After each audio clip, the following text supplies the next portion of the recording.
I think Elon thanked you, Dom, but thank you for doing this. We're again. live. Hey, whoa. Ryan always starts sentences after I press the button, but before YouTube says we're live. So people get to hear the end of whatever he was saying. What's up? Which is as interesting as the beginning. Well, thanks everyone for joining us here. Obviously, we got our special guest, Mr. Luszczyszyn. Easy to say. Nice. So, yeah, we are. Well, hey, we're still smarting from last year when you decided to change how you pronounced your name on us. No, nothing changed. Same pronunciation. Maybe you just advocated louder from last year. Maybe. All right. Maybe you guys got worse at pronouncing it. Maybe we got worse at pronouncing. I refuse to acknowledge that we had checked with you and continued getting it wrong for as many years as it was. Listens perfectly plausible. Unlikely. Coming from okay, anyway. I don't know. There's been some fun mispronunciations over the years of lots of NHL players, but that could be another podcast. Wayne Simons, okay. Of Jenny Malkin. My NHL 99 game mispronounced Wayne Simmons as Wayne Simons. That's and I played more of that than I did watch Flyers or Kings hockey. Fair. Yeah. Fair. All right, let's do this. Yeah! Yes! Welcome, everybody, to another episode of the Karlsson Fantasy Hockey Podcast, the longest-running fantasy hockey podcast in the world, hosted by two guys who've been putting pluses beside Erik Karlsson since we started this damn show. I'm your host. I got too excited. I'm your host, Dylan Dabrowski, and with me, as always, to break down a bunch of projections. Well, as always, in terms of annually, there's someone else. But first, the person who's with me every week, it's Brian Combe, the fantasy hockey robot. Brian, how's it going? Hey, I'm really excited tonight, even though you just sort of shaded me as the guy who's with me every week. And keep in mind, I haven't been here for your last couple chats. You've done a great job with the last couple of guests. Dauber talking about his guide and Victor talking about Calder candidates and prospects on the come up. But we've got another marquee name with us tonight. This is an annual tradition that we are so happy to sharing with you, and that's why I'm so excited tonight, Elon, to not be just with someone I spend every week with, but once a year. What a special occasion. I know, I always look forward to it. I guess people have already seen from the episode title, we've got the staff writer from The Athletic, the creator of one of the most awesome spreadsheets that gets released every year. It's Dom Luszczyszyn. Dom, welcome back to Keeping Karlsson. Good to be back, folks. Yeah, we're really stoked to talk to you. We posted to the Patreon saying that you were coming on. We've got some questions. I also went through your projections and picked out some players, and I'm really excited to dive into some of these players and see if we could. I think my goal every year is to try to convince you to change something, change one of your projections. So we'll see if I could accomplish that this year. Might able to add a plus. That's it. That's all you're getting. One plus. That's or all a minus. Do we get a minus too? Or not and. Mm-hmm. Okay. Yeah. So speaking of the pluses and minuses, let's just, before we get into the players, obviously, you release the spreadsheet every year. I guess there might be new people listening who don't know about it, but it's on The Athletic, and it's you call it the fantasy hockey cheat sheet. Basically, it's a tool to help people in their drafts. And I like to think of it as two parts, right? Part is the projections, your actual predictions of how the players are going to do in all the different categories, and half of it is the tool part where people could actually take these projections and help them actually decide who to draft, with this whole idea of being it's not just a matter of calculating who's going to get the most points and pick that person, because maybe defense you need to draft higher, and maybe centers you need to draft lower because they're less scarce. So maybe Dom, do you want to just give the quick breakdown of how this tool works and how people can use it to be successful? Yeah, the idea is that for fantasy sports in general, it goes beyond projections. It goes into what your actual league format is. You can go on any hockey website right now and find fantasy rankings, but they are all to standardized leagues, and a lot of people probably have slight variations in their leagues. So it pays to have the right weights, the right categories, the right everything, more than just having the projections. So the spreadsheets, you can put in what your actual league does, how big your league is, and then it'll give you customized rankings based on that. And that's the gist of it. I'm sure people know that by now if they're listening to this podcast. No one's coming here blind. Yeah, I guess so. Yes, we won't waste too much time diving into it, but obviously, yeah, it's really handy to be able to figure out like which position to draft at which time, and obviously also, yeah, just knowing the scoring settings, you can put it in to like, if your league for whatever reason counts penalty minutes as like worth a lot more than something else. That's obviously something you need to know to maybe not take like whatever, I don't know, Matt Boldy. I'm trying to think of someone who doesn't take a lot of penalties, I guess high. Are people But still doing penalty minute leagues? Is that still happening? so actually, we had a question about plus minus. I know that's also something that we don't really advocate, but you did project plus minus. We actually had a question from one of our patrons, John, asking like how you came up with your plus minus projections, because like looked like your highest one that you have is like plus 12 and your lowest is minus 10, like a lot like less variance than like in the actual NHL last season. Yeah, the less variance there is in a projection, the more volatile it is. It's the same with if you look at all the goalie save percentages, usually you'll get someone around 930, maybe 935. I think the highest I have is Igor Shesterkin at 922, and that's because he has a plus. Usually it just tops out at 920, and that's because save percentage is so volatile, it changes every year. And it's the same with plus minus, where someone might be plus 40 next year. If you can tell me who that is, you're the greatest projection person alive, because I don't know who that is. I don't know who was the leader in plus minus last year.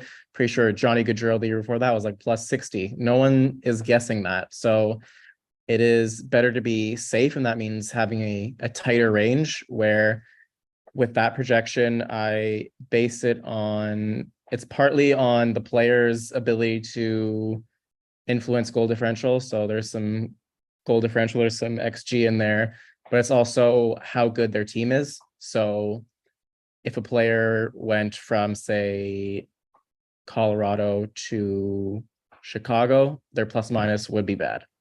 It's relative to the team they're on. So a lot of the players on the best teams will have higher plus minuses, teams like Edmonton, Colorado, Toronto, and the bad teams will have lesser plus minus. That's generally how it works. But yeah, it's a tight range because it is very volatile. That's why it shouldn't be a category in a serious league. Yeah, definitely agree. We run a league, never had plus minus as a category. Obviously, the main categories people care about are goals and assists. So I guess maybe could you just give a quick rundown of how you're coming up with these projections for players? We've talked to you about it in previous years, but I think it's always interesting to see also if you've ever made any changes to your secret sauce. Like I know it has like some combination of like previous year's stats weighted, and then yeah, you like kind of figuring out some like minutes and things. Yeah, can you just give the quick process for that? Yeah, it's based on the last 3 seasons, where the most recent season is basically worth twice as much as the season before, something along those lines. And there's some regression based on sample size. So if a player like Connor McDavid is consistent year after year, then it's safe to project him around 140 points. If someone is bouncing around, has only played like 150 games or something, it's a much less certain forecast. So that player gets regressed to the mean a bit more. But the mean is different depending on, I guess, how much time on ice they have, what their usage is.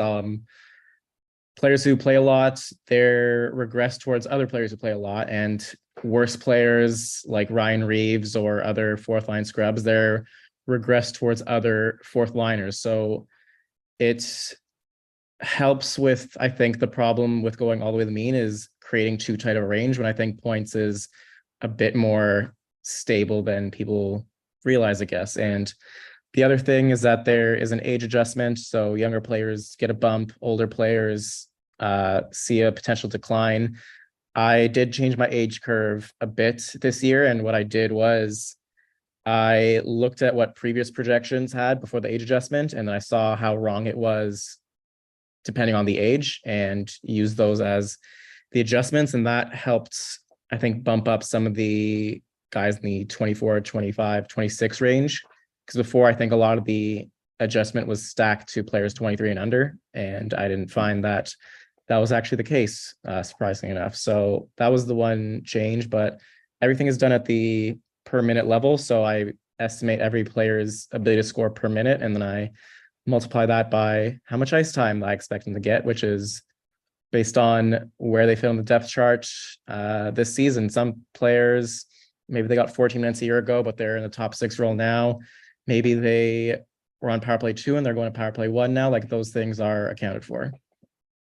Nice. Yeah. So I guess now we can get into some specific players, and then we can like dive into like why you gave that player the specific projection based on this model. And then of course the other thing which we've kind of hinted at is that you also added this thing, I think it was last season, where after your model spits out a projection, you still have the ability to add pluses and minuses. Like, we all actually have the ability, like, you make it a really convenient column for us to add them in. But also you and Shayna Goldman have gone in and like added the pluses and minuses to players that you think like the model didn't get right for one reason or another. So yeah, Brian and I will ask you about some of those players and why you chose to do that. So I think, Brian, we were just thinking you and I will just kind of take turns going back and forth throwing players at Dom until he wants to leave. So why don't you kick it off? Okay, yeah. So I think I'll start somewhere near the top of one of the greatest disparities we have between. So we've been mock drafting. I think we're almost at our 70th mock draft as people get ready for the fantasy season, using a couple points, of course. And like, that's the Keeping Karlsson Ultimate Patron Fantasy League. You can see all the scoring settings at kkupfl.com. But of course, we plug that into Dom's sheet. It calculates stuff. And then we're left with one of the biggest gaps we have between Dom, your rankings, and our mock ADPs is Andrei Svechnikov, who you have ranked 2026. If we're giving up too many of your rankings, you just let us know. And well, then I'm 26 based on like our specific scoring. Based on the cupful scoring. He's being drafted on average 47. So that's 21 spots, which comes out to a round and a half in the cupful. And that's a big difference, right? Like, this is like a second round pick, according to your projections, Dom, versus a fourth-ish round pick, according to where the patrons have been valuing him. And so I'm looking at his numbers. I see you've got a little boost on Svechnikov is one thing. And I also see that you have Svechnikov coming up with 78 points this year, which, like, this is the year we've been wanting Svechnikov to have, right? He paced for 74 points as a sophomore, 61 points in 68 games. And ever since then, it's like, oh yeah, this guy's for real. He's going to break out. And it doesn't seem like it's been for lack of talent. It's been for maybe lack of opportunity in Carolina, as they love to roll their top 9 really evenly and steadily. And also maybe injuries have slowed him down somewhat, loses some, not always at 100% when he's going into an injury or coming back from one. So Dom, I'm wondering, like, to me, I almost have Svechnikov. He's not quite in, like, Vladimir Tarasenko has always been a guy like in St. Louis, where it's like, yeah, 75 points, set your watch to it, and we're good. Like, we don't need to talk about him even going up to point per game, because this is who he is. And Svechnikov has been looking like a 70-point player that way. And I'm wondering, I mean, he is going into his age 23 season, and I'm wondering what you see for Svechnikov that is going to bump him up from, a 70-point guy to nearly an 80-point player. What do you see changing? Like, what encouraged you to give him that boost, and maybe what did your model like about him to rank him so much higher than our patrons have, and really to have the breakout year that we've been waiting for the last 3 seasons? Before I answer that, did you guys download the updated version of the spreadsheet on Monday with the Yahoo position designations update? I believe I have the most recent one. Yeah. And I played around. There's a whole part of your settings, which we haven't dove into, about how you have to set like draft based and pick the numbers. And I tried to get the rankings like to be somewhat reasonable compared to ours. But I guess, are you going to say how Svechnikov is a right wing and right wings don't have much? There aren't as many right wings in Yahoo. Is that a big part of it? I would guess that is a pretty big part of it, because initially when I looked at the positions, they were horrifying. They were so bad. Yes. And he's by my league anyway, he's the 10th best right winger, and 7th in cupful scoring. There aren't a lot of good right wingers even after the position designation. So that's one thing. He's 23, so before the plus was added, he was projected for around 71, 72 points, which is a small jump from where he's been the last 2 years. So last 2 years has been around 70 points. Model expects a slight jump. We added a A plus, and now he's at 75 and 78. And we've all expected this big jump for Svech for years, and I think this finally feels like the year that he actually does it. So me and Shane are just always like Svechnikov. So that's mostly it. The other thing is like what are your settings to get there? Because I have Svechnikov ranked 54th in my league. Okay. Yeah, so it might be that we count shots for more or hits. Well, I'm gonna just lay hits? Out. I'm gonna Yeah, we count hits. 0.25. Not a lot. So for skaters, a goal is 4.5 points, assist is 3, shots and blocks are half a point, hits are a quarter of a point, and then a shorthanded point is worth 2. Mm-hmm. Yeah, looking just to give you some more details on Svechnikov, last year in our settings, he had 5.4 points per game, and this year, with your projections, he's projected for 5.7. So a bit of an increase over last year. Yeah, and just barely so. I think the big thing that jumped out at me is that I have Svechnikov ranked 57th in hits, which is pretty damn good for a forward who's going to score 75 points, or projected for 75 points or whatever. So that is probably why there's a discrepancy between my rankings and yours, because a lot of the forwards ahead of Svechnikov don't hit, not right to his degree. And he also takes a lot of shots. Obviously, he should get 30 goals. I mean, if it's close to the points per game average you had for your own league last year, I mean, I think the extra 0.3 is probably just him being 23 and expected to take a jump next year. Interesting. Yeah, though another player who's pretty young that actually you have lower than I would have expected is Brady Tkachuk, who you didn't add a plus or a -2, but I'm looking last year, he had this huge breakout, 83 points in 82 games. He played the full season. And according to your projections here, I've got it all, by the way, on the setting where I'm just going to have everyone at 82 games, just so I can compare apples to apples here. And so, yeah, you have 75 points for Brady Tkachuk. So a bit of a dip. And in fact, looking at our couple scoring, going from 6.6 points per game to 6.1. So I'm curious why your model would dip him down. Is it like lower ice time that you're expecting?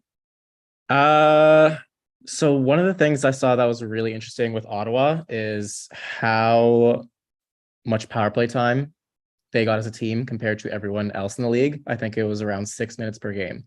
And I don't think it's safe to project Ottawa to get that much power play time as a team. And so it's the same for some of the players, I think, on Vegas, who that team, I think, was lowest in power play time. I think it was like 4 minutes or something like that. And so I shrunk that range, and that affected a lot of Ottawa players down and affected a lot of Vegas players going up, just as 2 examples. And I tinkered with it a bit, but that's the main thing with Brady, is that it's just a decrease in getting as much power play time as he did last year. That's interesting, because like we've seen like drawing penalties as like a kind of repeatable stat, right? Although Ottawa was far and away, and I actually hadn't, my first theory, Dom, of why Ottawa saw 6 minutes of power play time a game was because like they had a really long stretch where they could not score on the power play, and I thought maybe that was related. But no, they led the league with 306 power play opportunities. For context, the next most was the Penguins with 290, and then like the rest of the pack was like between 270 and 280, and that's still at the top of the league. So yeah, Ottawa did see a lot of, and I'm a team that's like perennially been at the top, like the Avalanche, although they lost Kadri, and maybe this is one of the reasons, but like they're down to 261 power play opportunities. I'm curious, like when you say that you expect Ottawa to have less power play time next year, is that because do you see power play opportunities as being repeatable, like drawing penalties, or do you think even if a team is really great at drawing penalties, you still need to regress them towards the mean, and Ottawa was just still too far ahead, even if they are a talented team at drawing penalties? Yeah, probably more of the latter, I would say. I just, as good as they're at doing that, like I just can't expect them to get that many minutes again. Like the last 2 years, Tkachuk has had 67.2% of the power play time, and then the year before 65.8. But last year he had 85 more minutes of power play time despite a similar ratio. So if you expect him to come down in the middle of those two numbers, then he'll probably be in the middle of his power play scoring, which was between 17 points and 27 points. And that gets him to 23 power play points, which is what I have. And then maybe he's not as strong at 5-on-5 again either. And it's a dip in his point production. Honestly, it wouldn't surprise me if he cleaned things up at 5-on-5. Maybe he actually started finishing for once in his life and getting back up to 80 points. But even though he's 23, it doesn't mean that his progression is generally linear, because his leap was a bit more than expected last year. Got it. Yeah, no, that makes a lot of sense. Okay, let's stick with a power play, an Atlantic power play, and go to Detroit for another player that it looks like you see a big year coming from. You've got him double boosted, the highest honor that can be placed on a player on your sheet, for Moritz Seider, who's like a really scary draft target for me. Because I don't know how this Red Wings power play is going to shake out. I don't know if anyone knows, right? Like, we know they have Gostisbehere in the picture too. We know Seider has ceded time in the past to a variety of other guys back on the back end. And I guess he's still 22. Like, this is age 22 season for Seider. He started off strong, 50-point pace in his rookie season, 42 points in 82 games as a sophomore, with less of a power play timeshare, slightly, but more power play time raw, for whatever that's worth. But yeah, I feel like Seider is one of these like super high risk, high reward players that, like, if you reach for, you could be either really happy or just like desperately sad about buy. But you seem pretty confident in Seider having a good season, or at least you're excited about what you're going to see from him. Does that reflect that you think he is going to be on the top power play for Detroit for most of the year? I can see a world where Seider isn't, if they're trying to be economical and lowering his next contract, because a big 60-point season will probably put his next contract into maybe the 9-10 million range, and maybe they'd like to see something closer to 8. I don't know, something like that. I can see that, but with this being a make or break year for the Yzer plan, I think that they're gonna put their best foot forward, and that means putting Seider on power play 1 and not Shane Gostisbehere. I don't mind Shane Gostisbehere, but if you have this workhorse defenseman that everyone loves and thinks is the next big thing, and he scored 50 points as a rookie, he's probably your guy on power play 1. And he was back to how he should have looked like in the second half of the season. I think there was a tale of two seasons, and that helped that he got his role on the top power play as well. I think having DeBrincat as a major weapon on that power play will help things a lot. That's one reason for the plus. Another reason is we just want to not give too much credit to his sophomore slump last year, because we do expect a big breakout. We also talked to a lot of people in the game for our player tiers project, and a lot of people seem to love Seider. I think he has huge potential, so that obviously colored our impression of him. The other thing is that 2 pluses is not the greatest plus that can be bestowed. There, you can go 3 pluses. Come on. Yeah, sorry, that's just of the selection of players we have here. Have you gone 3? I don't recall seeing one. I think if I recall, 3. Bouchard, right? Evan Bouchard. Oh, yeah. Well, you got to teach your model a lesson about Evan Bouchard, right? That's the only way you're going to do it. Yeah, he had, I think, 36 points in 33 games once he got power play 1. Yeah, definitely. Speaking of a tale of two seasons, Evan Bouchard went from being like droppable in most leagues to being like one of the top defensemen. So definitely makes sense for him to get the triple plus there. But okay, I'm gonna throw next to a player. Oh, I have so many choices. Okay, First, I'm going to go to DeBrincat just because you just mentioned him. And actually, he's, again, I'm like staying away from the pluses and minuses for now. I'm trying to find these, the ones that I'm trying to convince you to add one. And DeBrincat, I feel like could be a contender just because you have him at 69 points, which is pretty much what he did last year. And actually the exact same couple points per game, according to our settings, or very close. And I sort of got the vibe that DeBrincat, had like kind of a low shooting percentage last year, was hitting a lot of posts, things weren't going like perfectly for him. And now going to Detroit, like the buzz has been he's going to play with Larkin, he's going to get like all the power play time. He did get a lot of power play time last season as well, but it seems like your model and your choice to not give a plus means that you're like not like expecting Brinkett to go back to the numbers he was putting up in Chicago.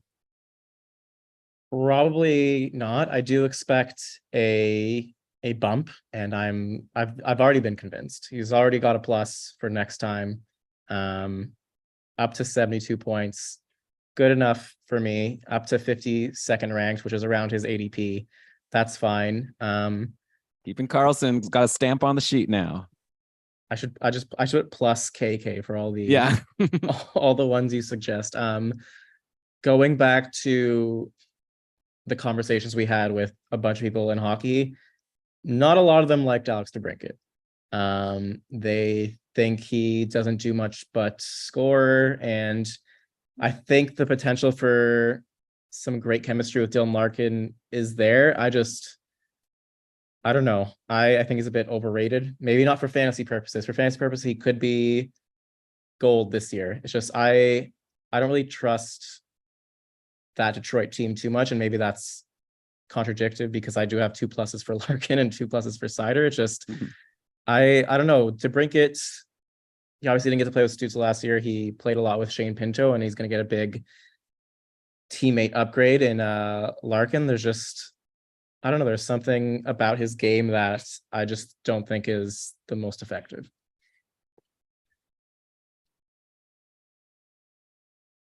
Brian, you're muted. Brian, I can't hear you.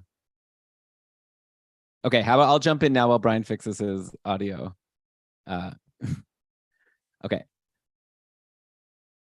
Okay, fair enough. Next up, I want to go to a couple of defensemen here that are on the same team. And I kind of want to get into your, dive into trying to predict the power play time, because I have no idea what's happening. That's in Tampa Bay. Sergachev and Hedman. Like, Hedman was a guy who was like a top defenseman in fantasy for like years. And then last year, all of a sudden, he like lost the power play for a lot of the season. Sergachev ended up having this career year. Now I'm looking at your projections, and you have them both like really great. Like, you have Hedman, bouncing back to a decent extent, like up to 63 points overall. Like, how many power play points here? 23 power play points. Again, I'm pacing it out to, if he plays 82 games.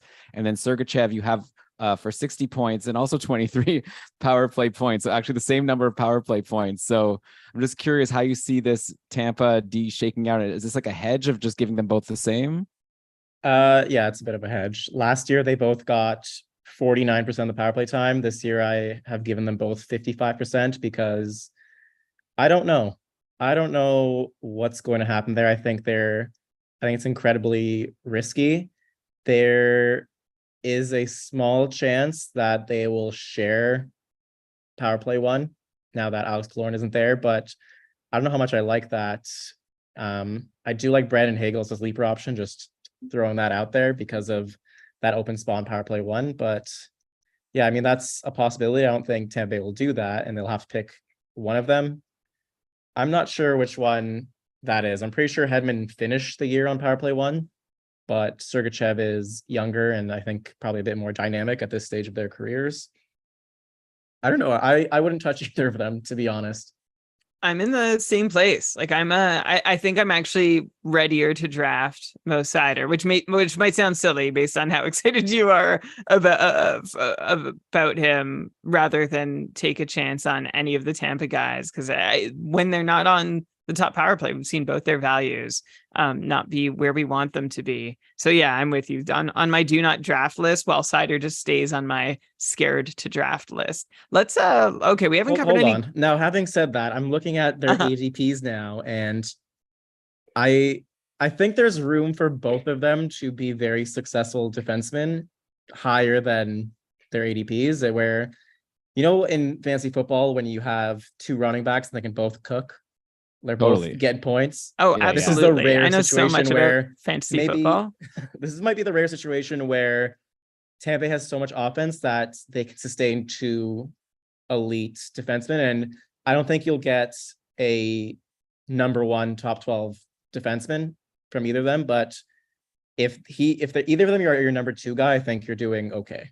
Yeah, it's almost like if you do draft them and you're okay to like be missing them for some weeks or missing their production, because like while Hedman was off the top power play, he was like we had questions all the time, like time to drop Hedman, are we giving up on him? And Sergachev has always been like, you know, a reasonable floor, but not like a slam dunk guy that you want necessarily on your roster, because sometimes he's burning a hole in it. But I hear what you're saying, where if you do grab either of them and you don't plan to rely heavily, like obviously Hedman is your number one guy, not on the top power play is going to hurt you. But if you adjust your expectations, then maybe they can. And I guess the question is how eager your league mates are going to be. Like, I'm really curious actually to see where they go in like in the actual drafts. In mocks, they've been going ahead of where I've been ready to take them, which is why yeah, it's all about expectations. Hedman still paced at 53 points in a disappointing season. So if you expect to get a 53-point defenseman, then that's fine. We have him at 60 or so, and it wouldn't be shocking to see Tampa have two 60-point defensemen. Okay, I was going to jump to a goalie, but I think I want to just talk about one more defenseman who there's been a bit of talk, because John Karlsson. So we tiered all our defensemen, keeping Karlsson.com/DEF, like def, like Mos Def or Def Jam. And we tiered John Karlsson in our second tier of defensemen. All right. So we had like Kel McCarr and Roman Josi at the top.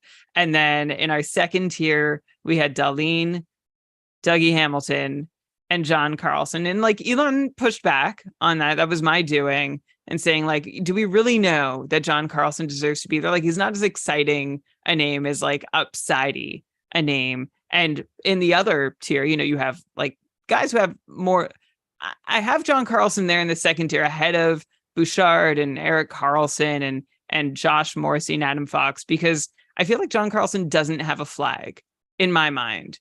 Like, he's just been steadily producing since he ended up in this role. It took him a while to get the role in his career, but of course last year, like, injuries were like an issue for him, and he's older, and I hope they don't continue to be an issue. But like I said, I consider John Karlsson to be a guy who's been consistent enough that I don't need to worry about. However, you seem a little worried about John Karlsson in your rankings, and I'm wondering, what's the flag for you? Like, if you wanted to convince me to bump him down a tier because he's not as reliable as I want to believe he is, what would you tell me? Did you say you'd take him over Erik Karlsson? Yeah. Are you insane? Are you insane? So it might even be like a value proposition for me, because like I know I can wait. Like I feel like I'm gonna have to take Erik Karlsson at a place that I'm not comfortable taking him. Like, I love. That's not where that's not how we were doing the tiering, Brian. Well, you were just saying you think Karlsson's worth more points. I'm trying to do some like self psychoanalytics, which like is never recommended. Only Freud can get away with that. But I am, because Karlsson could get injured. I mean, he's in Pittsburgh now. They're both Karlsson. Like, there's going to be John Karlsson just got injured. He played 40 games. He had a skull fracture. But the biggest that, like, that's not a repeatable injury. It's not, but like, he gets one bump to the head, I'd be a little concerned. Karlsson, how many games did he play 2 years ago? 52. 50. That was, and then he played 52 or 56 before. So I mean, yeah, he's played most of the games every season, basically since actually his whole career. He's barely missed time. He missed time in 15, 16. And then aside from that, like aside from the injury last year, he's been really reliable. So if I'm looking at, okay, 70 points from John Karlsson, or maybe 75 from Erik Karlsson. I know Erik has the upside, right? Like, that's what you're banking on. Where are you getting 70 points for John Karlsson at age 33 on the... Can I swear on this podcast? Well, No. on the absolutely horrifying Washington Capitals. Like, just John in terms Karlsson, of he hasn't had below a 70 or 68 point pace since 2017-18. he had one last year. Okay, aside from last year. 29 times 2, 58. Maybe that's my It's not, problem. it's not getting, that team is not getting better. The power play has been in the tank for a while. It's not elite. And what Karlsson did last year, getting 100 points on one of the worst constructed teams of the year, going from that to Pittsburgh, where he's with Crosby and Gensel and Malkin. I mean, there's a huge gap between the two. And obviously, we gave a lot more pluses than minuses this year, but John Karlsson is just not someone I would want. I don't like that context. I don't like that situation. I don't like that he's coming off a serious head injury. And Karlsson is usually made of glass. That is a risk, but he played a whole season last year and he's in a significantly better situation. So I think there should be a tier between them, not them in the same tier. Like if there's a third tier with a bunch of players and then John Karlsson. Well, Elon has already Elon is convinced. I'm like looking at our live defensive tiering sheet, and he's moved John Karlsson down to the third tier into the oh, has he disappeared? Are you moving him to the fourth tier? Yeah. Elon? Oh gosh. That's embarrassing. That's embarrassing for both of us. Okay, so that's John Karlsson, and that's a good little update to our last show. I know in the chat a lot of people were also questioning the John Karlsson honestly, placement. even reading it back now, like it sounded wrong to have him with Hamilton and Dahlin, but there was a reliability I liked. But Dom, I hear what Hamilton and Dahlin. Oh my god. No, Was I'm he not ahead of Quinn Hughes? Yeah. Was he ahead of Adam Fox, Miro Heiskanen? Yeah, because he ahead of Evan Bouchard? Yeah. Oh, bro. Yeah, that was a bad call. Bouchard not could probably Evan be Bouchard. Oh, Bouchard man. could probably be in tier 2. All right, we could revisit What have we this. done? What have it we was done? our first year tiering defenseman. Okay. Ryan think just likes John Karlsson. It's fine. I do. He's been a stalwart, 70 points or more for so long. 3 shots a game last year, and I know the number, like, it didn't pan out very well. Anyway, I guess I'll get him for good value at some point in the draft. But he's fine at his ADP. But if you're putting him in tier 2, you're gonna have a bad time. Yeah, well, it's I think I mentioned this on the show too. Like, I know I could draft him. I could wait for all of tier 3 to be gone and then draft Karlsson. So like he's in my personal tier 2, but everyone else is tier 4. Okay, that's why he's there now. I think we've given enough airtime to John Karlsson. Okay, all right, well, Dom. Eric got some too. Eric got some too. He's great. We named our podcast after him. So let me go to a couple centers here. First of all, Sidney Crosby. I know that he's a bit older, so your model probably age regressed him. Mm-hmm. But still, it's like hard for me to see Crosby with a pace of less than 90 points. You have him at 89 points. When if you look at the past like million seasons, he's always been above 90. Actually, he did have only 89 points back in 2017-18. I'm not sure what happened there. He played all 82 games. But yeah, since then he's been like, 90 plus, even hit 100 a couple times in terms of his pace. So I'm curious to know why you weren't like inclined to give Crosby the plus to get him above the 90 mark this year. Very simple. He was projected for 87 points and I said, nice. And I left it. Okay. That's fair. So you think if there's an 87 besides Sid, you leave it. That's just how it is. I get it. Okay, now you get it. Patty asked in the chat if that 87 earlier tonight, if that was intentional or not. It wasn't intentional, but like if it was any other player with the same history, like he probably gets the bump. Last year he got 93 points. This year we have him at an 89 point pace. Wouldn't be shocking to see him back above 90, but I mean he's got to slow down at some point, maybe.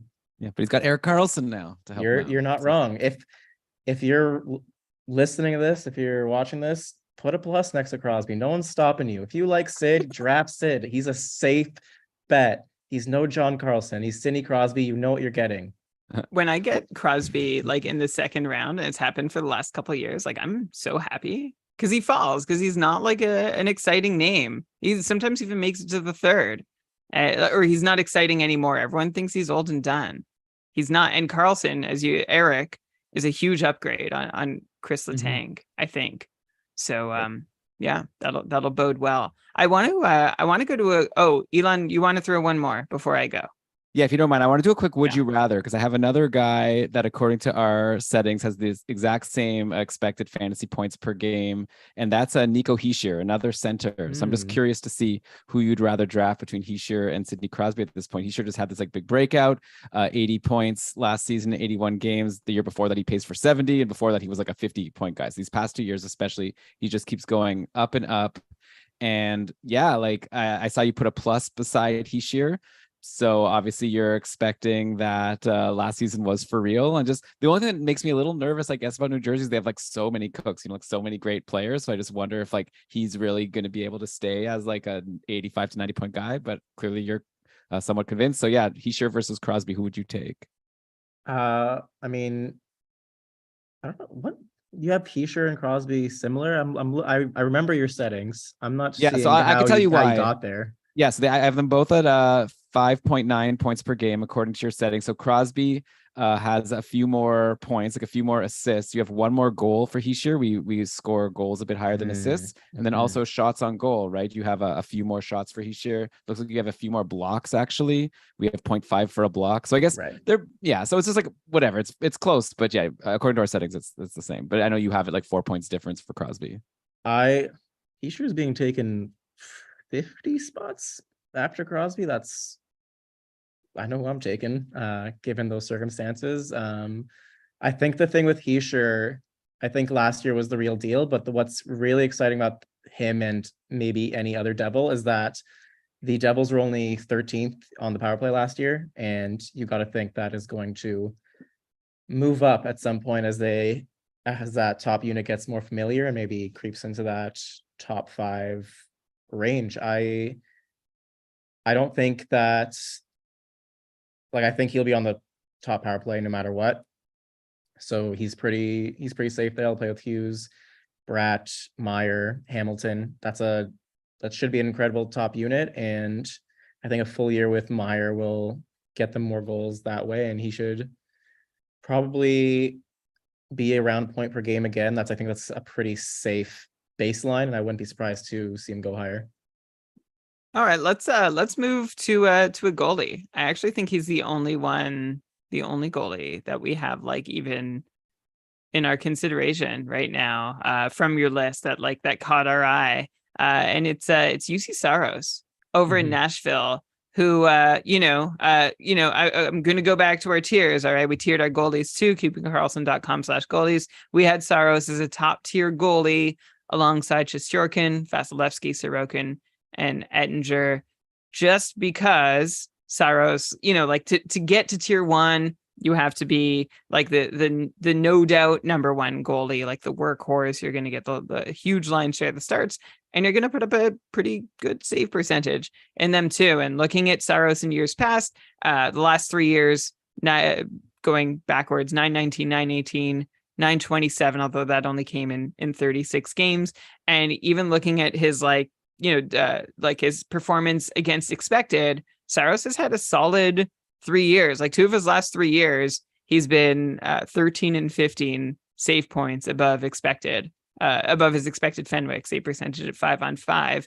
But Dom, you've got a little dash, a little minus next to Saros, and I'm wondering what about Saros is causing you to question his ability, I guess, to keep up what he's been doing. I mean, Nashville's kind of like a question mark about how good or bad they're going to be this year. There's been like huge change.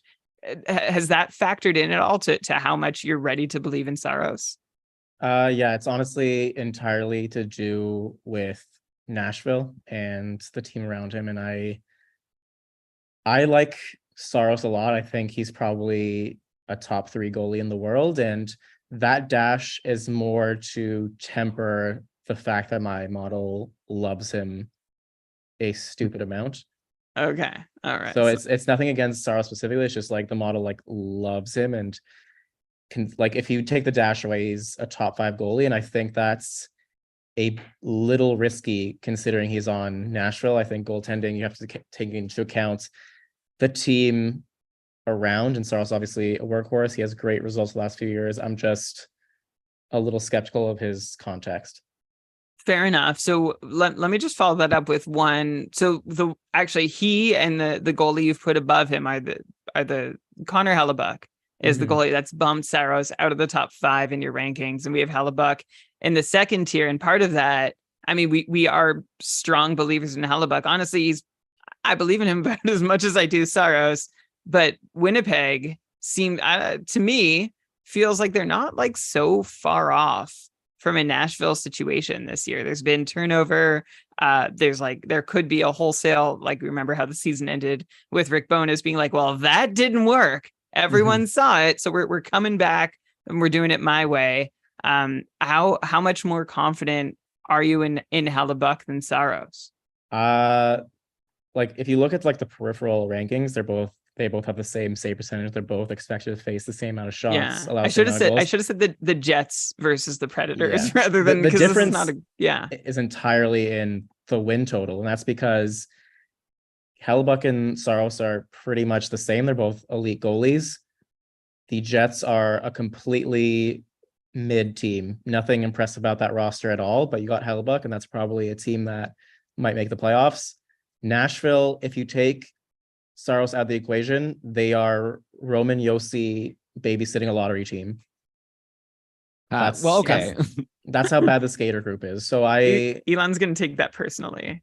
No. Well, I do have Tommy Novak in my dynasty league, who I got as a free agent last year. And I'm really proud of myself for that. And you love your Tomasino, and you've always thought maybe there's Cody Glass still has something in him. And you loved all the guys who came up and showed up and surprised last year. Now you're playing it cool. Like, yeah, Dom, I totally agree with you. You're right. Well, I just don't want to waste Dom's time. But that was more just like me being excited about free agents in fantasy that were like doing well at the end of last year. But anyway, though I think one guy that you're leaving out, of course, Dom, and you clearly like him because you gave him a plus in your spreadsheet. And I think a big determinant of how successful like Saros will be for wins is Philip Forsberg, right? Like he had a huge breakout 2 seasons ago, 84 points in 69 games, 100-point pace. Aside from that, he hasn't cracked a 70-point pace for like 5 years. So it's just that one. And then last year he had a big injury. He missed a ton of time, only played 50 games.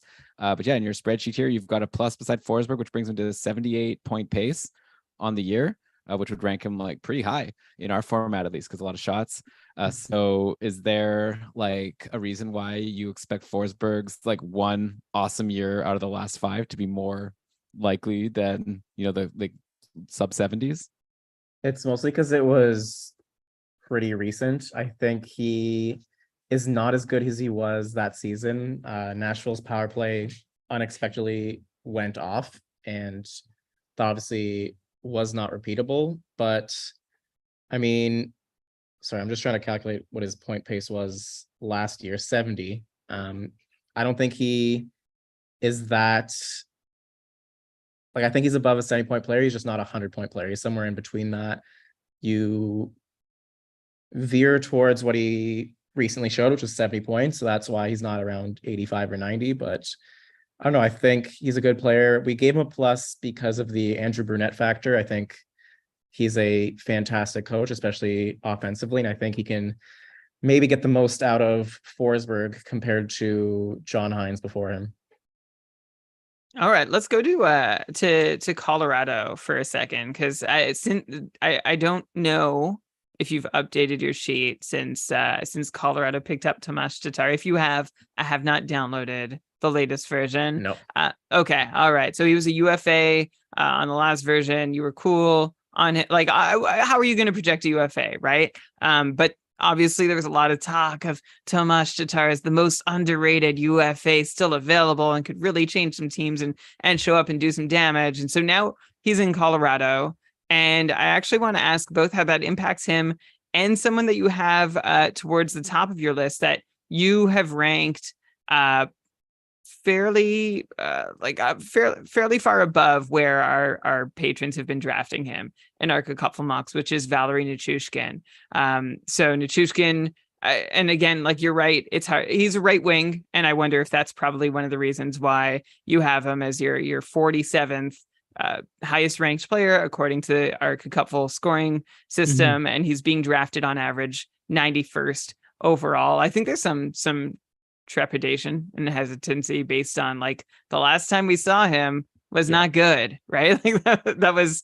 Well, we didn't see him. That was the problem. Yeah, but exactly with the incident towards the end during the playoffs in Colorado, and now Tatar's in the picture. So I'm wondering, does that help or hurt Tatar's? Like, do you think the Colorado's a good landing spot for Tatar to be able to produce?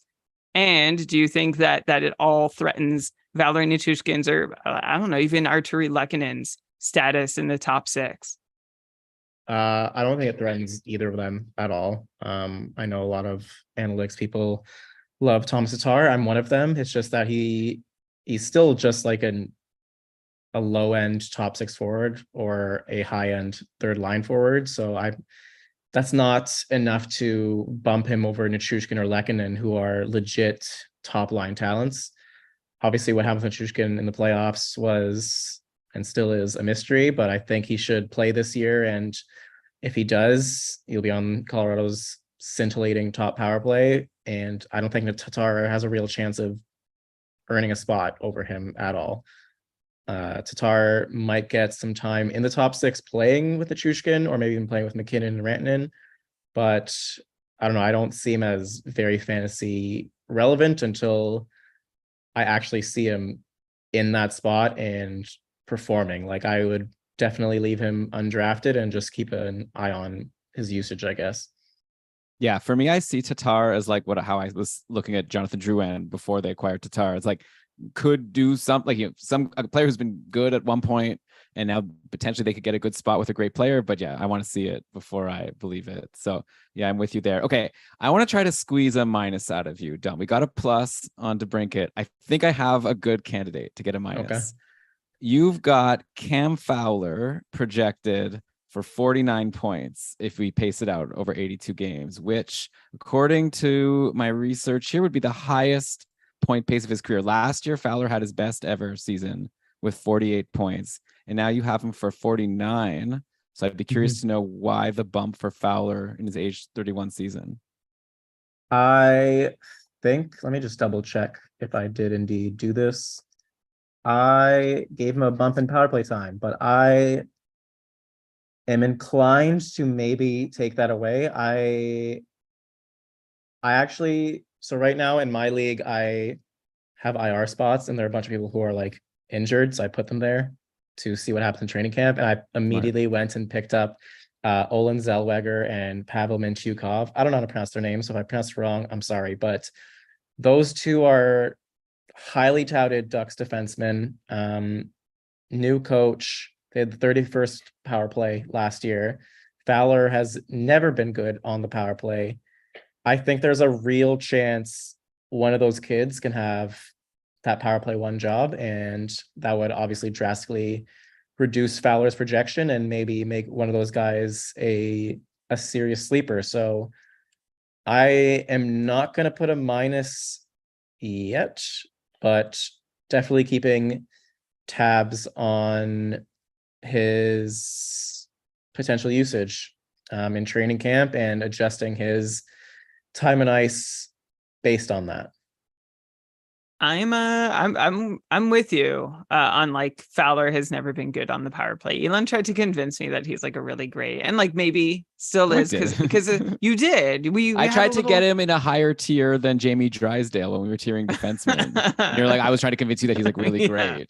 Yeah, well, I think Zellweger and Mintyukov were probably the better guys to have ahead of Fowler in our D tiers. As more like it's whoever's on power play 1 is who should be there. And I know Fowler actually has had like his last 2 seasons have been better. So I don't know. Yeah. I mean, he's had a lot of time on power play 1, right? Like over the years, and he's like, there's a like I'm looking back, like he's paced like just over 10 power play points for the season while on power play 1 several times. So anyway, I'm hoping like I think there's more value if Zellweger or someone more exciting or Mintyukov is back there. Okay, I'm going to go to another right winger, and I've brought up a bunch of guys who you ranked above where our patrons are mock drafting him. I'm going to go to a guy who you have ranked 60 spots below where our patrons are mock drafting him, and that's Tyler Toffoli over in New Jersey. And he's seeing, like, according to our Cupful scoring here, a full fantasy point per game drop, which is like substantial. Like a half point per game drop is like, whoa, and a full point per game drop is massive. He's going from basically a status where he's a real positive asset on your roster, like upper middle end, to like low middle, and maybe if he gets cold enough, you consider dropping. And Toffoli's coming off a season where he paced for 73 points with Calgary. 2 seasons before that, he paced for 69 points. Of course, I'm skipping the one in the middle, which was the season that Toffoli split between Montreal and Calgary, where he paced for 54 points, which is about how you have him, Dom, or how your model has him this year. And you've and that's with, but you've added a little minus next to him. And I'm wondering if that has anything to do with, like, do you think there's not enough wealth to be shared in New Jersey for Toffoli to get on? Like, does this, where I'm trying to figure out where he slots into the lineup, right? And even I feel like if he slots anywhere into the top 6, like, I would expect 60 points. So is you putting that minus there, saying that you worry that he's actually not going to be able to fit in that high in the depth chart? No, I think he'll have a solid spot in the top 6. I am wondering where people think he'll get power play time, because I don't think he's going to be on power play 1. I don't think he is going to be on the ice for 3.5 goals per 60 at 5-on-5 again. And I don't think he's going to get the same ice time in general that he got in Calgary. So there's just a lot of factors going against him. I guess he only got 16 minutes in Calgary. Maybe that's a bit, like, he'll probably be around the same, but I don't think it'll be a lot of power play time. I don't think he will score as much on 5-on-5, and I think it'll be hard to hit 60 or 65 points again under those circumstances. He's also 31. I don't know. I'm not really seeing it. I think we saw this a bit with, not necessarily with DeBrincat last year, but Ottawa, where they had like 5 or 6 legit forwards who could play on the power play, and they had to spread a lot of the wealth. And that meant lesser production for some of the other players. And I think that's going to be the same thing that happens in New Jersey, where Toffoli is probably the 6th choice to be on power play 1 over Hughes, Heischer, Meyer, Bratt, and Dawson Mercer, who I think they really like and is on a trajectory to be a high impact offensive player. Yeah, I think that's fair. Yeah, you definitely have Toffoli like getting a dip in power play points, and and you still actually have Toffoli for 20 power play points, so it's not too bad. Wait, I'm on the wrong call. Sorry. You actually do have Toffoli for like 13 power play points. So I guess, yeah, that's clearly like a power play 2 guy compared to what role he was getting last year. I guess let me throw you another guy who you have as like having a big drop from last year. Last year, Evander Kane in our format paced for 5.5 fantasy points per game, and you have him down at 4.5 fantasy points per game. According to our model, you have him at 51 points. Like, last year was already kind of a down year for Kane, like offensively, but he still like paced for 56. And there was extenuating circumstances. He missed so much time with the hand. I think he like didn't have his shot. And I don't know actually if you have any inside info if he's like fully 100% going into next season. Which I'd be curious to know, because I know a lot of people love Evander Kane in terms of fantasy, especially if you're in a league that, counts shots and hits for like a decent amount. So yeah, are you pretty confident in this Kane drop continuing? I'm just seeing he's 32 years old. He, I think, has been pretty injured the last 2 seasons, so it's hard to project a lot of games played, but he's not a power play factor at all. And I think that to me is like the biggest thing I always pay attention to when drafting players. Obviously, there are other categories to consider, but power play 1 is the biggest and best opportunity for a player to put up points, especially if you're in a league where power play points count extra. And Kane is probably going to start on a line with McDavid, and that's enticing, but he has dropped ineffectiveness the last few years in terms of scoring. I think 3 straight years, he hasn't scored as much at 5-on-5, or at least as efficiently. He's still solid there, but it always just comes back to getting that power play opportunity, and it's hard to be a 65 point player without it. Yeah, makes sense. I think a lot of people might get disappointed. Yeah, especially if you're expecting power play. It seems like Hyman has definitely overtaken Kane at this point. Oh, I didn't actually see. What do you think of Connor Brown? Like in terms of like his role in the lineup when you were projecting him, did you have him as like a line mate for Evander Kane? I mean, sorry, for Connor McDavid. Yeah, but again, like no power play. So I don't know. It's fair. I like him as a sleeper, but you're right. Like it's Yeah. There's only so much upside. All right, I have one more guy I wanted to throw at you. I know we're running out of time here. Another double plus. We got to end on a high note here after talking about like Tyler Toffoli and Evander Kane and guys who you are lower on than people are. Dylan Cousins. You love Dylan Cousins. I guess you gave him a double plus, which is one of the highest, but not the highest you can bestow, as we've learned. He's no Evan Bouchard, but Dylan Cousins last year obviously had this great breakout, especially in the first half. He was like phenomenal, and then he sort of slowed down a little bit. But actually, a lot of guys in Buffalo slowed down in the second half. Even Tage Thompson slowed down a little bit. But yeah, so Cousins ended up with 68 points in 81 games, and I think that's where your model would have put him. Actually, here, let me just quickly, the beauty of the spreadsheet, right? Let me delete these 2 pluses. That brings him down to 70. Yeah, but you then decided, no, I like him with 77. So you gave the double plus. Like, so what makes you think Dylan Cousins is even better than he was last year? I think he has high pedigree, 7th overall pick in 2019. He's at an age where players tend to take big steps, and I think he has a lot of talent. He's got opportunity playing on that top power play with Buffalo. I might have him a little too high, getting 76 points, but I like the idea of him building on last year, because I don't think he started on the top power play and he still ended up with 68 points. I think it was like a month or 2 in, maybe. I could be wrong. But I think that would make sense. Maybe like an Olofsson was there at the start. Yeah, or someone dumb. I don't know. But I think he eventually earned a spot, and I think from there he was like pretty close to point per game or something. I picked him up, and I remember this guy is unreal. I love him. So there could be some bias there. Yeah, I'm looking at the game log though. Near the end of the season, you could see a long stretch where he's back in like around March, late March. He's down again at like only like 31%, 37%. So he was off of the top power play for a bit. So he worries me a little bit, but also he's only 22. So like maybe now with that full year of experience, he is ready to finally step on. But it seems like the top power play, we're just assuming it's the top line, like Thompson, Tuck, Skinner, Dahlin, and then Cousins. Like, is there anyone you're scared of taking that spot next year?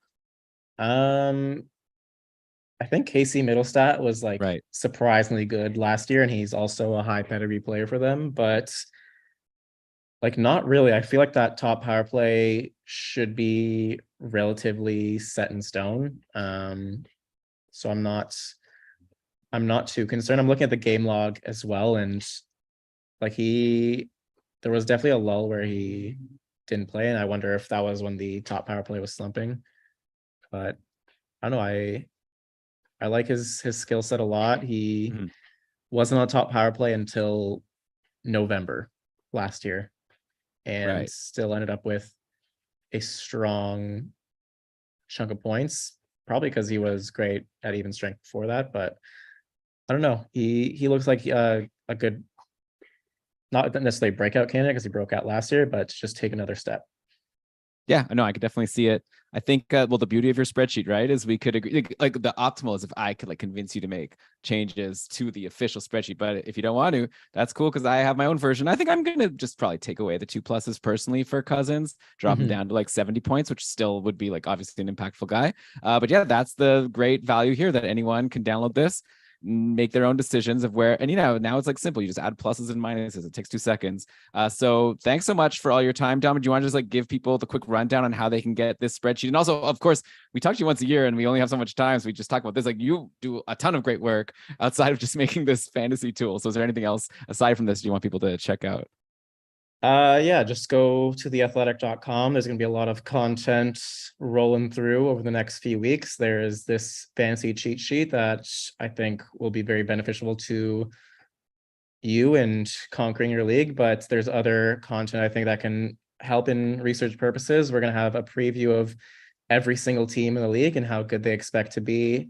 On Monday, I believe, we have the top 125 players in the league separated into tiers, where we talked to a bunch of people who work for teams, gave them this list, said, what do you think? They moved up players, moved down players. And it's a very fun project of trying to rank the best players, because as you guys know, even just not fantasy purposes, but just in general, it's, you ask anyone and everyone has a different list. So finding consensus is hard, but part of the fun. And I'm excited for that one for sure.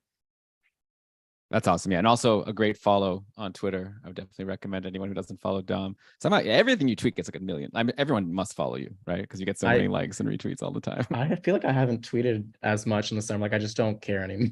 Like, I don't know, Elon has destroyed this website, and Yeah. I just sometimes like look at my phone like, what am I doing with my life? I'm just consuming.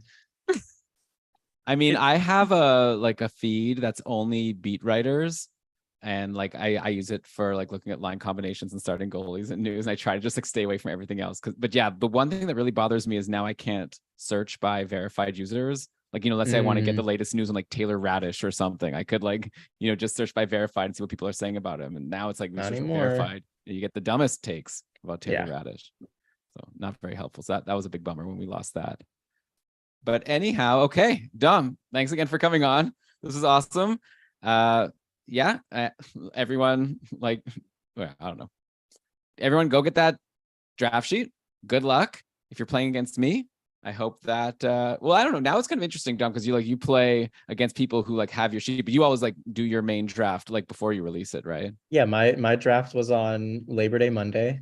And I released it the next day. Oh, I destroyed everyone. It's so much.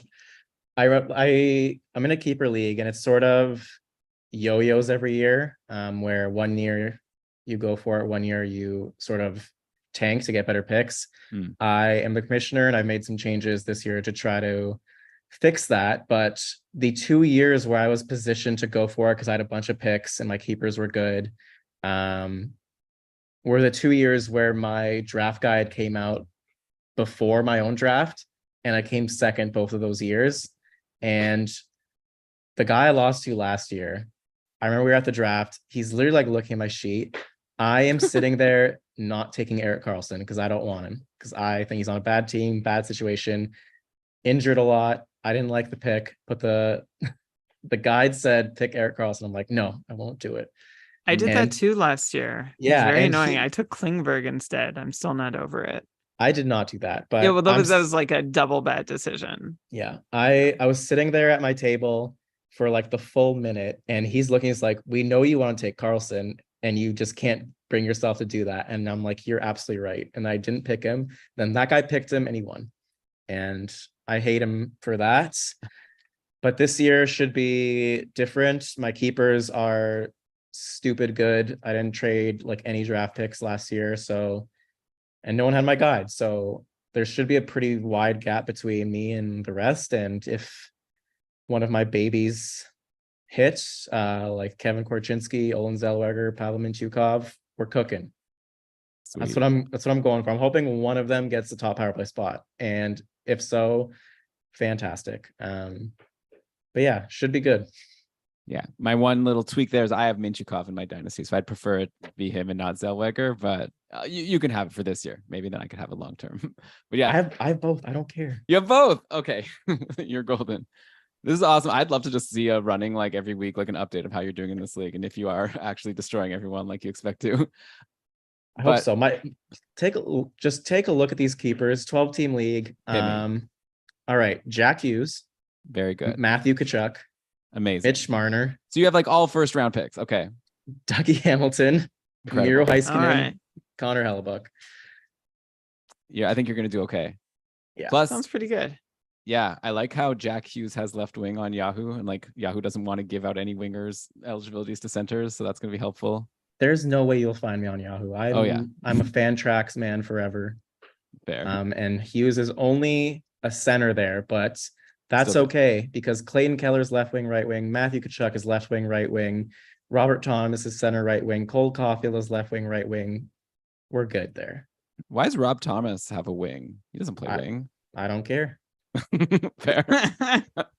All right. Thanks, Dom, for coming. I guess we'll talk to you next year. It's always a pleasure. All right. Talk to you guys next year. Always a pleasure for sure. Thanks, Dom. See you. All right. See you guys. Great. See you. So fun. Hey, Brian, do you want us? I'm having some mic challenges. I haven't meant to be so quiet.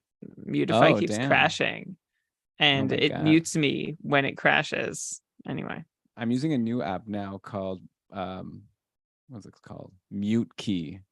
Mutify like went out of business. Like they don't even I got a new computer and I couldn't even download Mutify. No, they don't exist. Yeah, it doesn't exist. So it's not supported. Okay. You should get Mute Key free? I think so. Like $1.99. It wasn't anything that I remember what the price was. So probably either free or a couple dollars. Not to do an ad for Mute Key. Okay, hey Brian, since we're still live here, now. Do you want to just end the show quickly with a couple of quick news tidbits from today? Give it quick takes. Yeah, sure. All right. Also, I think we should just before I forget, I think we should record a little pre-roll moment for the Cupful. I want to do it now. Sure. Okay. Are you gonna you're gonna do it or am I? I'll start it off and I'll throw to you. I mean, it should be really short. Okay. I'm gonna do it super. I'm gonna say, oh wait, you just want me to do it? Or do you want to do it? Well, I think one of us should do it. I don't think there's room for it. It's like a pre-roll ad. Okay, I got it. But we do also have an actual pre-roll ad that will go in. That's okay. It could be done. Yeah. Okay. Hey everybody, Elon here. We got a really exciting episode coming up with Dom Luszczyszyn. Before that, just wanted to make a quick announcement right off the bat. The Keeping Karlsson Ultimate Patron Fantasy League registration deadline has passed. You missed it if you didn't get in, but actually, maybe you didn't because we still actually have some spots. We have a waiting list going and it looks like we're going to be able to fill a couple more leagues. So if you want to play in our Ultimate League and you're like, kicking yourself that you missed it, please register now. I don't want to be a pushy salesperson or whatever, but probably you'll have to register sometime the next week or so if you want to get in, but you probably still can if you register now. So just go to cupful.com, kkupfl.com for all the information. But with that, I'll throw to our cool intro music and then Brian and my interview with Dom Luszczyszyn. It's really good. You're going to like it. Boom. Good job. Can you hear me? Yeah. Great. Okay. So now I'll do, so let's just do another 20 minutes or so, 15. Okay. All right. That was Dom Luszczyszyn from The Athletic. Brian, this guy. Yeah, how'd you feel about that John Karlsson bit though? He was not happy. I'm glad I had a moment to reflect upon what I did. Like John Karlsson, it was kooky, and I know there's Rasmus Sandin in the picture, and he is coming off a rare injury, but also maybe a traumatic injury, and I don't know how easy it is to get. So I appreciated the fresh look.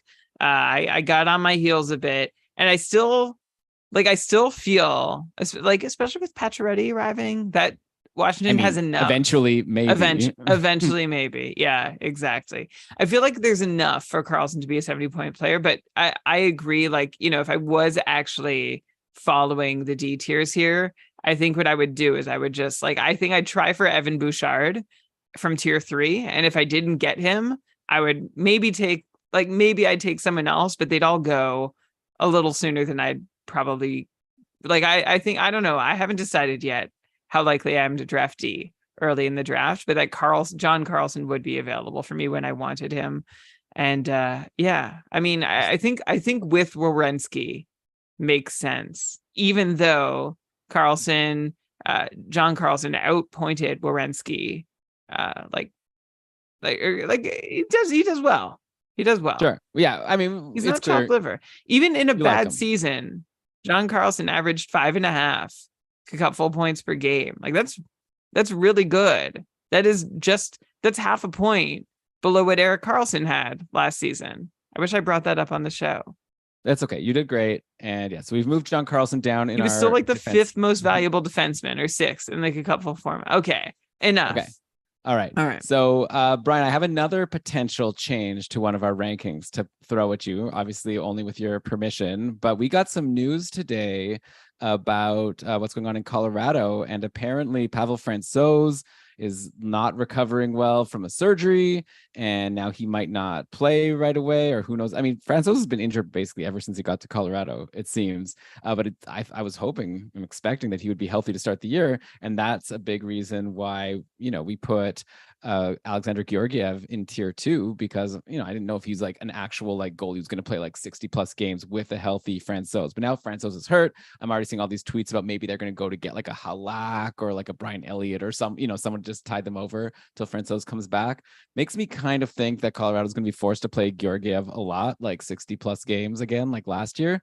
So I'd be tempted to move Georgiev into tier 1 along with Shesterkin, Vasilevsky, Saros, Sorokin, and Ottinger. Curious to get your thoughts on that. Yeah, that's a big move. Like, that expresses a lot of confidence in Georgiev, which we haven't had a whole lot of reason to give him. I think tier 2 is still where Georgiev belongs. Like, I think he already could end up. Yeah, he could just end up being such great value. Like he might end up being the best goalie just because he plays on Colorado and he's going to play so much. But we already have Georgiev in a tier with Demko and Hellebuck, right? Who are volume starters, and I think like the trade-off there is quality of team for certainty of starts, right? Like, Georgiev plays on a better team, but we're more certain that Hellebuck and Demko are going to be in the crease almost every single night. I mean, now I'm saying, like, that's how I felt at the time that we did the tiers. Now I'm feeling differently now that Francouz is hurt. I think let's wait and see how the Avs address this. Even if he does start every night, you're right, that's a lot of wins, even if it is like a save percentage. So let's wait and see who ends up backing up. Like, remember, Colorado seemed like happy to have like Jonas Johansson for a while too. Like, they don't care. And I think I don't even know that it really impacts how often Georgiev plays, because the Avs don't need their goalie every night to win. Yeah, I mean, yeah, that's true. Yeah, so we'll see. I mean, he did, like, last year, the way he performed, it was like a tier 1 goalie, in my opinion. It's just like, I didn't think he'll be able to play as many games again. So we'll see. Like 62 games, 40 wins, 918 save percentage. If he does that again, that's just as good to me as what I'm expecting from a Saros or Vasilevsky. But okay, so we'll put a star beside him. We'll mull on it. I just threw this at you. Just wanted to throw that news item out there. Another couple things I'll mention before we sign off here.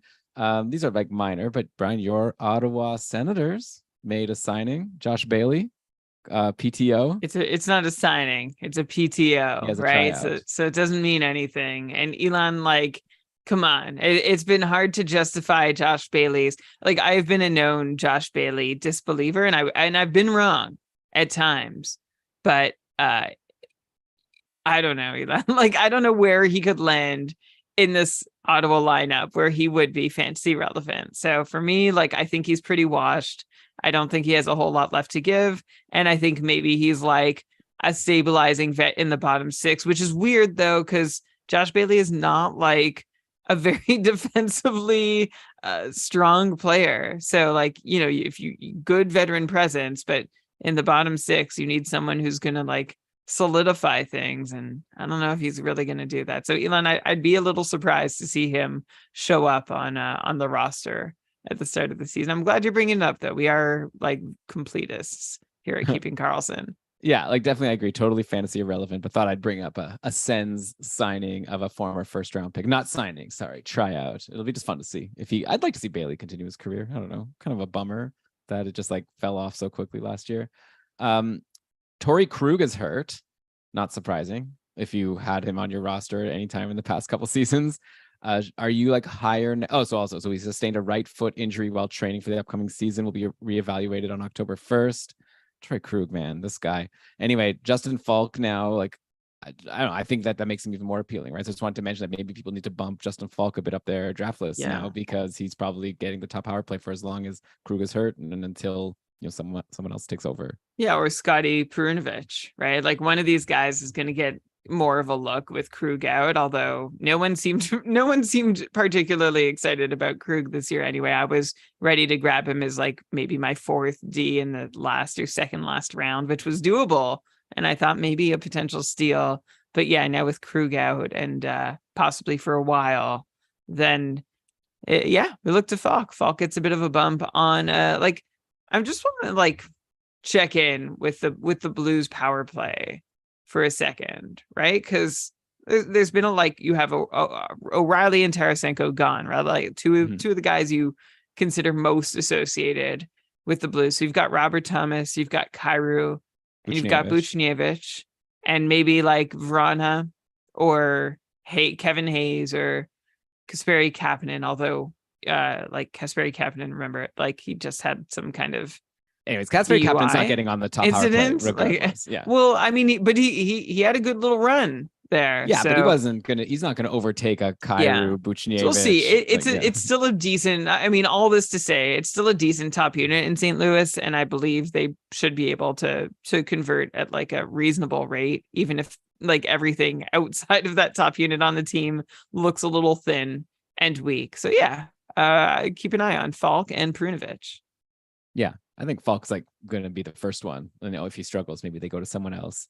By the way, I didn't want to bring him up to Elon. Sorry, but before you even like keep going, like you have been the Perunovich booster on the show for a while, and you're not even like you didn't even like repeat his name when I brought him on. You're like, oh yeah, they'll give Falk first shot, and we'll see if he messes up enough to lose it. I need to get the listeners or someone to like find, like, because you said to Dom also that I was like a booster of some like really low end guy. Like I think maybe I mentioned Perunovich, but I don't think he's overtaking Falk to start the season on the power play. I don't think I said that before. Maybe I did. I don't know. I don't think so now.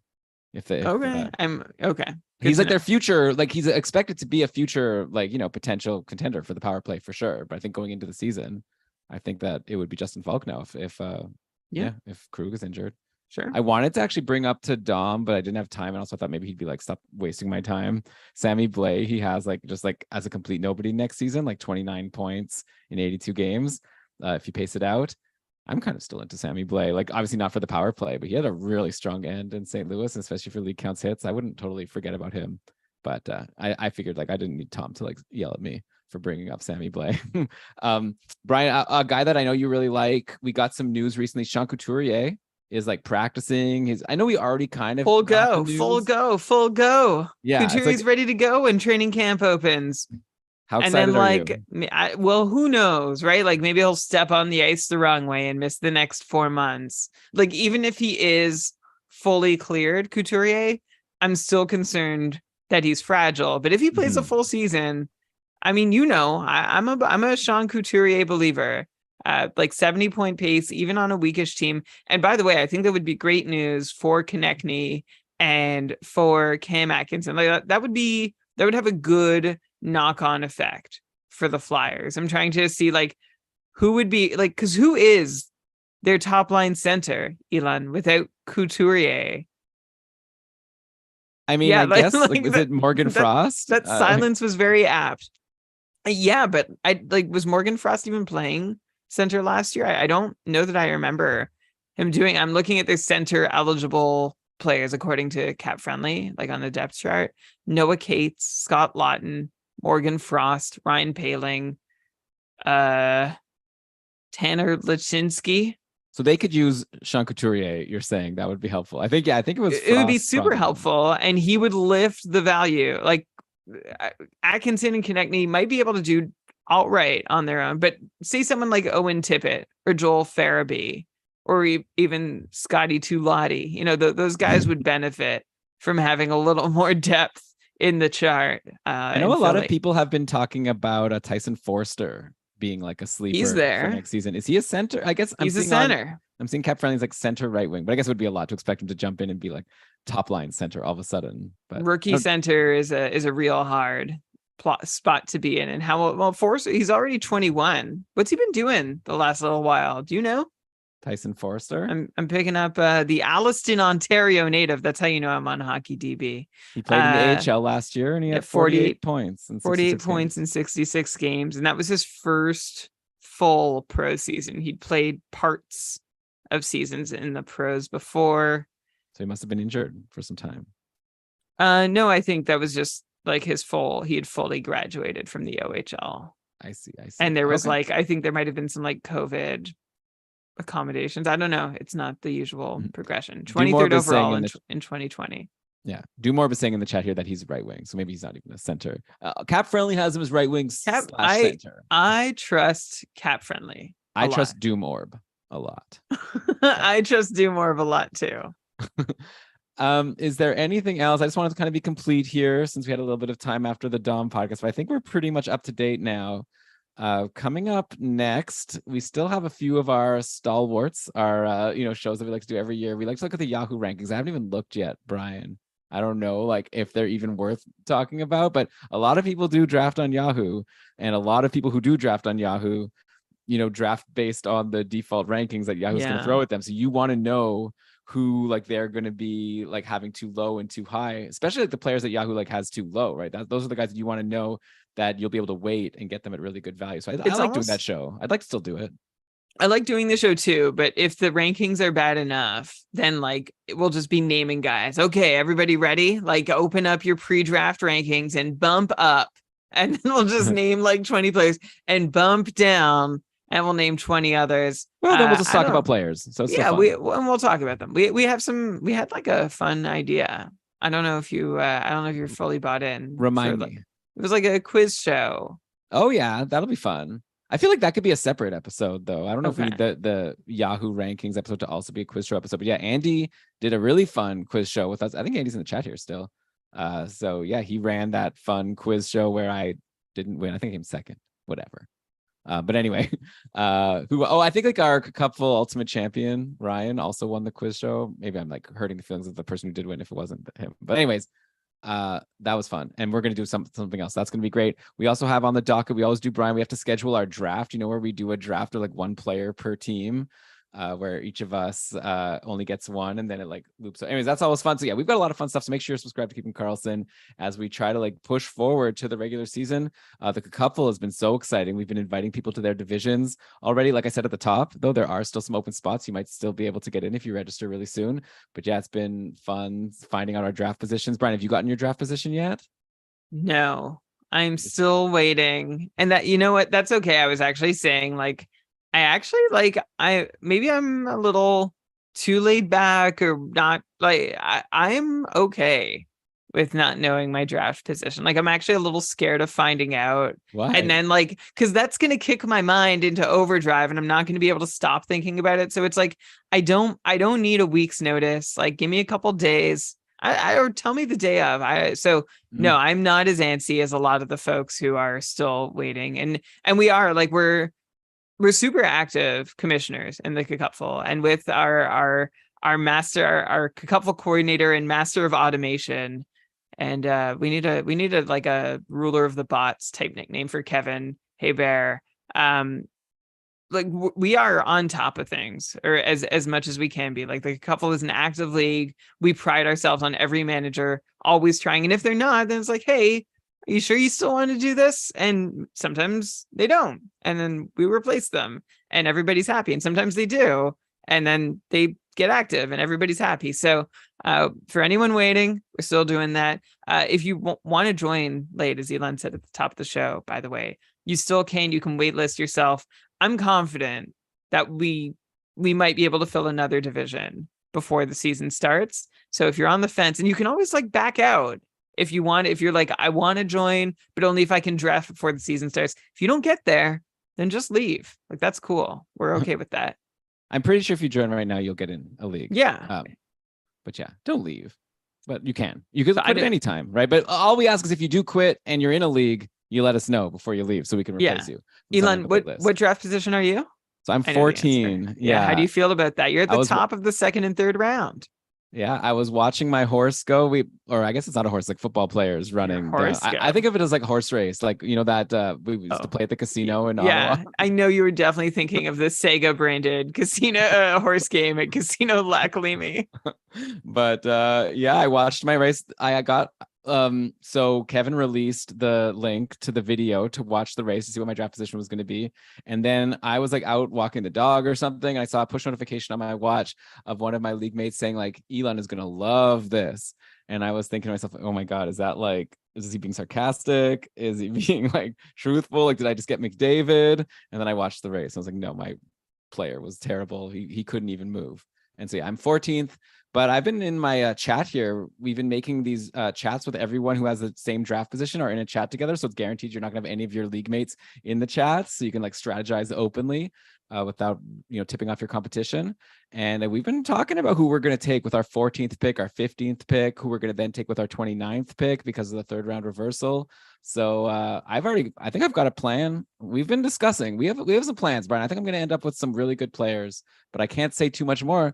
Not because I'm worried about blowing up my spot. But I don't want to blow up all of the 14th picks. Now I feel like we all need to stick together and not share the plan here. This is a great new feature in the Cupful. It's turning into like a bit of an infomercial, but we basically, everyone with the same draft pick has been put into like a team allied chat. You're hooked up. Also, you're captained by a tier 1 manager, and you can all strategize together, and no one else from your division can see. Like usually on the server, like there's never been a safe space to publicly discuss your team or ask questions without your opponents like actually like stumbling across it. And now you've got that, and you've got support. And like you said, Elon, like you can all plan and scheme together. You're not even gonna drop us like a little nugget of what you're planning to do on the back end of the first round? Well, I'll just tell you, I'm looking at the mock draft ADPs, right? We're on like our 60-second mock draft. Like a lot of people are especially excited to mock now that they know their positions. People have been asking to mock at specific positions, which I've been doing my best to accommodate. And so looking at the mock draft ADPs, you can see that if the draft follows it, then I'm just going to miss out on Pettersson, Kaprizov, and Brady Tkachuk. And then the next two available to me, according to the mock draft ADPs, would be Cale Makar, Tage Thompson, Alex Ovechkin, Mitch Marner. So, I think it's reasonable to say that like a couple of those four are probably where I'm, zoning my target on right now. And then it'll come back around. Then that round will finish. And then if you look at like I said, then my next pick would be 29th because we're doing the third round reversal. So the third round, I'm going to get the first pick also as a way to mitigate how awesomely advantaged the people at the top of the draft are. So then if you look at who's been going around 29th, we're looking at like maybe a Jack Eichel, Kyle Connor, Braden Point, Dougie Hamilton. So I feel like I'm going to end up with 3 really awesome players. So I'm fine with being 14th. I hope it'll be okay. I love do that. My best, Brian. Do your best. Like 14th seems like a bit of a kick in the gut, but the second and third round should be fun with the third round reversal. And then I think you're equipped. You're equipped to compete. You can win from 14th. Yeah. Well, then I have to wait for the whole cycle back and forth before my 4th and 5th picks, which would be at around like 59th, I think, or 57th. So, anyways, looking around there, you've got guys like maybe like a Larkin, Gaudreau, Kyrou, Marchand, Saros, Konechny, Kempe. So I could still get a couple really strong players with my 4th and 5th.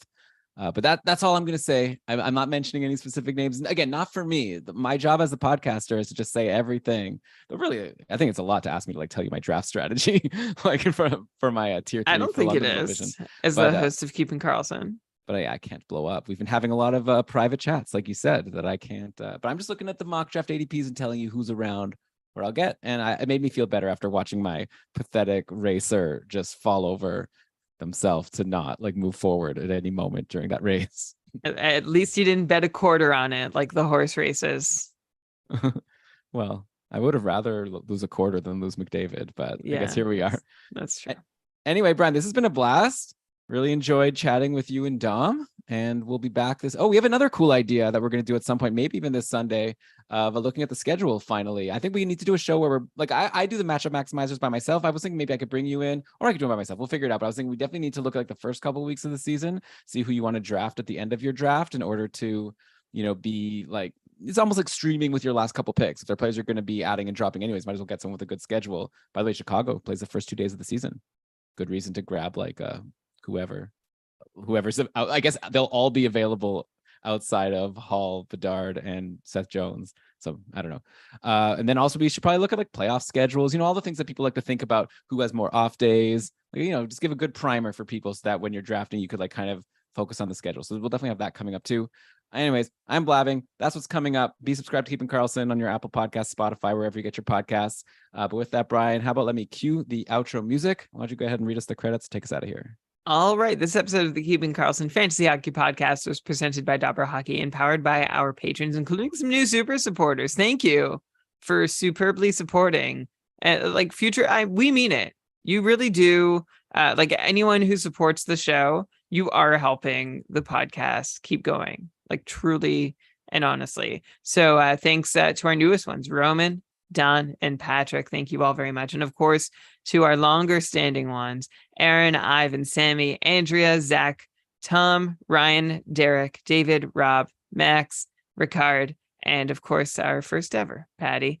Thank you very much, Elon, to you and Shams Ben Amor, GameDayTweets.com. You can avoid the mess that is Twitter, and I will keep calling it Twitter, by going to GameDayTweets.com and only seeing the best. Like it is, honestly, it's a boon for mental health everywhere. Amongst fantasy managers. So thank you, Elon and Shams. Also, just another big, huge thank you to our cupful coordinator and automation expert, Kevin Abear, who has just been making all kinds of magic happen for cupful managers so far. And honestly, there's more to come. It's going to be an amazing season. Thanks very much to Kevin. Logo art by BrandonWeeb.com. Outro music by Pat Roach. This episode was researched with help from Dauber Hockey, Frozen Tools, Dauber Prospects, Natural Stat Trick, Evolving Hockey, Cap Friendly, The Athletic, HockeyGoldies.org, Hockey Reference, Hockey Viz, Hockey Database, Elite Prospects, Fan Tracks, and of course, and of course, Dom. Thanks a lot to Dom for coming on the show. Yeah, and definitely get that Athletic subscription and go download that tool. It's worth it, in my opinion. Great job as always, Brian. Looking forward to talking to you soon. We got to work out a little schedule of how we're going to finish off the month. But yeah, lots of shows. They're all going to be great. And while we're waiting to put that all together, what should we all do? And while some people are still waiting for their couple divisions to fill so that they can find out their draft positions, which you're not too concerned about, but I know some people are, how can we pass the time while we wait for those final people to register for their leagues? You can keep doing all you're able to do. That's all you can ask. Do your best to make sure that fantasy hockey is for everyone. Cool. All right, fun stuff. Hey, thanks, can chat. I chat with you off? Like, can you stick around for a minute after we? Tease for the live. I'm sorry. It's DM me and I'll tell you what it was about. But sure. Okay. Well, bye everyone. Thanks for watching. You know, Brian, we could have just I usually turn off the live show and then we say goodbye on Zoom. Now it's I know sometimes you don't. Sometimes you're like, okay, bye. And okay. You really have to go. All right. Well, see you, everybody. Wanted to catch you. I'm sorry. It's a really boring, businessy matter. And it's not opportunity. No, it's really extremely boring. Taxes. Yeah. Oh, hopefully it's tax break. But okay, so I'll be figuring that out now. Well, unless you want to air our tax, we can share our tax. I mean, if you think it's worth, I don't think it's great. It's okay. I don't think it's really. I don't think we should. Is it not appropriate or is it too boring? Both. Okay, well, I mean, yeah, I don't want to break any laws here. So, okay, thanks everyone for watching. See you later. Bye. Okay, bye.